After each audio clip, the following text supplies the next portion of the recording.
দেশবাসীর জন্য স্বস্তির খবর। দীর্ঘদিন অসুস্থ থাকার পর সাবেক প্রধানমন্ত্রী বিএনপি চেয়ারপারসন বেগম খালেদা জিয়ার শারীরিক অবস্থার উন্নতি হয়েছে। চিকিৎসকদের সর্বশেষ পর্যবেক্ষণে জানা গেছে তার অবস্থা আগের চেয়ে অনেকটা ভালো।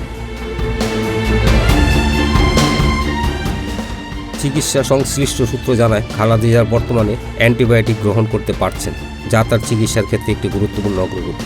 আগে যেসব জটিলতার কারণে ওষুধ গ্রহণের সমস্যা হচ্ছিল সেগুলো এখন অনেকটাই নিয়ন্ত্রণে এসেছে।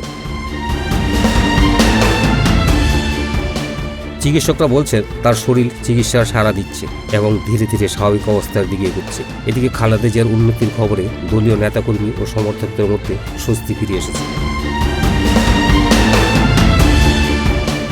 বিএনপি নেতারা আশা প্রকাশ করেন সঠিক চিকিৎসা এবং বিশ্রাম পেলে খালেদা জিয়া দ্রুত আরও সুস্থ হয়ে উঠবেন। একই সঙ্গে দেশবাসীর কাছে তার সুস্থতার জন্য দোয়া কামনা করা হয়েছে। সব মিলিয়ে বলা যায় খালেদা জিয়ার শারীরিক অবস্থার এই উন্নতি দেশের রাজনীতিতেও একটি ইতিবাচক বার্তা দিচ্ছে। তার সুস্থতার এই ধারাবাহিকতা যেন বজায় থাকে, এ প্রত্যাশাই দেশবাসীর।